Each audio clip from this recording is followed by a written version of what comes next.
¿cómo están? Bienvenidos a una nueva clase de Ciencias Sociales. El día de hoy estaremos hablando sobre el tema los gobiernos cafetaleros. Para comenzar con nuestra clase vamos a trabajar la dinámica el barco se hunde. Esta dinámica consiste en, yo digo el barco se hunde y digo el número de personas en las que nos tenemos que agrupar. El barco se hunde y hacemos grupos de 4 personas. El barco se hunde y hacemos grupos de 10 personas. Muy bien. El barco se hunde y hacemos grupos de 12 personas. Eso, muy bien, chicos. Felicidades por trabajar la dinámica juntamente conmigo. Vamos a hablar acerca de los gobiernos cafetaleros. Los gobiernos cafetaleros surgen a raíz de la reforma liberal. Fueron 2 periodos de gobierno. El primero es Miguel García Granados, quien luego fue destituido por su compañero de guerra, Justo Rufino Barrios. Estas 2 personas son los entes de los gobiernos cafetaleros. Vamos a ver a continuación un video para que nos quede un poco más claro cómo se desarrollaron estos 2 gobiernos. Reforma liberal, 1871 a 1944. Gobierno de Vicente Serna, 1865 a 1869. Reelecto en 1869 a 1871. Militar protegido de carrera, que dio continuidad al régimen conservador. Durante su gobierno sufrió presiones políticas y económicas. Fue un gobierno ligado a órdenes religiosas. Fue una época de persecución y cárcel y destierro para los liberales y despojo de tierras a indígenas. El 23 de enero de 1870, Serapio Cruz, apodado Tatalapo, considerado como conspirador de liberales para sustituir a Serna por el mariscal José Víctor Zavala.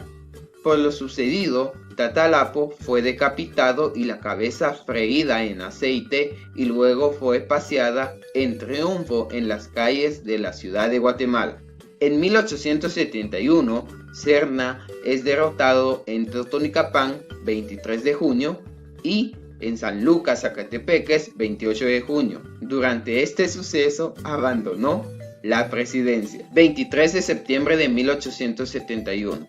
El general Barrios triunfó sobre las fuerzas de la fracción. El 30 de junio de 1871, el ejército liberal entró en la ciudad de Guatemala y Miguel García Granados, apodado El Chafadín, un liberal que se convirtió en presidente provisional, gobernando hasta el 4 de junio de 1873. Durante su gobierno, creó la Escuela Politécnica, el Ejército Profesional, dentro de los decretos destinados a eliminar cualquier vestigio conservador. Instituyó la nueva bandera nacional de Guatemala el 17 de agosto de 1871.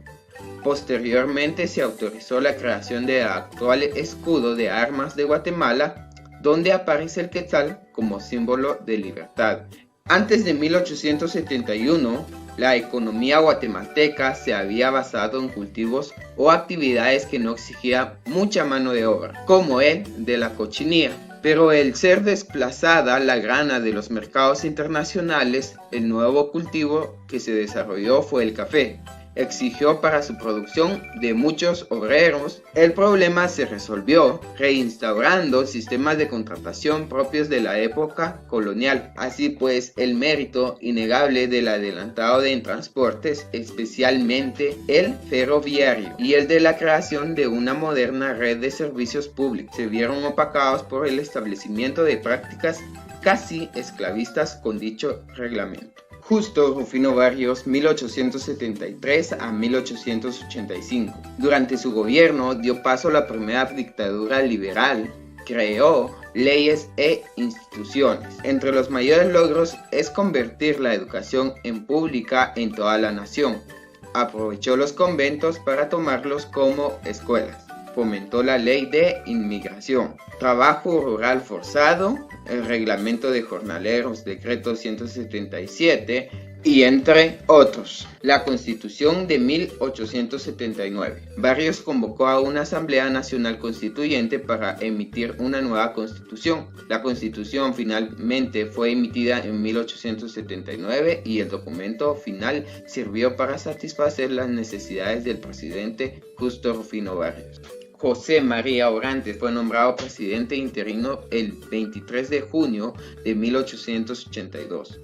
La cuestión de Chiapas y el intermediario de José María Orantes tras la guerra entre México y Estados Unidos en la década de 1840, Guatemala perdió 10.300 kilómetros, perdió 14 pueblos, 19 aldeas y 54 rancherías, con más de 15.000 guatemaltecos.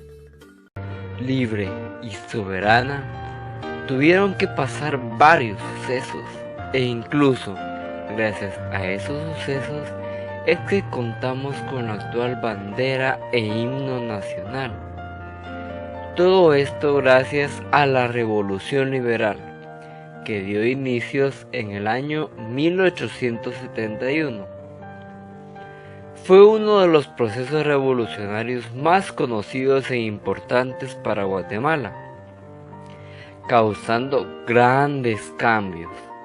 Todo comienza específicamente el 3 de junio de 1871, día en el cual Miguel García Granados, sí, el personaje que encontramos en el billete de 10 quetzales, derroca a Vicente Serna, un presidente conservador. ¿Qué es ser conservador y liberal? Las personas conservadoras eran las personas españolas que vinieron a Guatemala y querían ser presidentes, querían ser quienes ejercían el poder sobre varios territorios guatemaltecos. Y las personas liberales eran quienes estaban en contra de las personas conservadoras. Las personas liberales querían que Guatemala fuera gobernado por personas guatemaltecas. Otro personaje que ayudó a este derrocamiento fue Justo Rufino Barrios.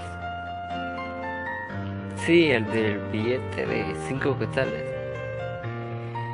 Es de esta forma como empiezan los cambios. Aquí toma un rol importante la lucha entre el poder legislativo y el poder judicial, que fue desarrollado en varias ocasiones.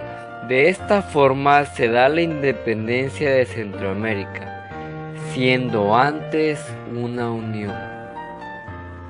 Otro dato importante es que se crea el Ejército Nacional de Guatemala, formado por hijos de familias ricas y descendientes de españoles.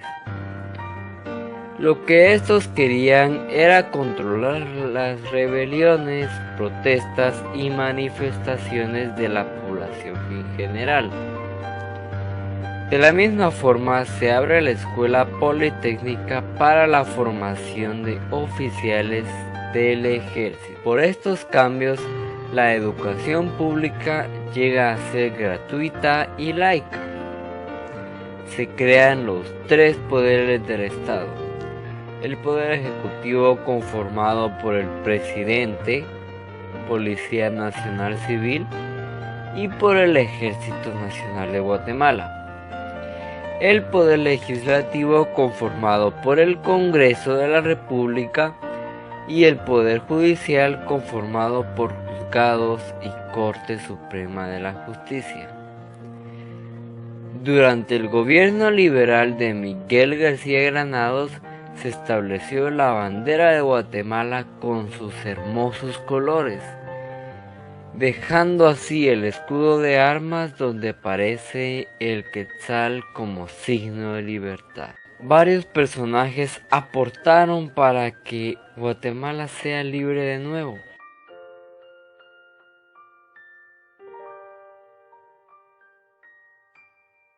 Bien, chicos, espero que los videos que hemos presentado les hayan servido de mucho y hayan podido enriquecer sus conocimientos. Ahora, para poder poner estos conocimientos en práctica, vamos a trabajar una línea de tiempo. Acuérdense que la línea de tiempo la trabajamos en base a fechas, y en estas fechas vamos a escribir el nombre del presidente, la fecha en que gobernó y los aportes, las cosas que hizo durante su gobierno. Muy bien, chicos, esa va a ser la actividad de esta clase. Agradezco mucho su atención, que el Señor me los bendiga y nos vemos en una próxima clase.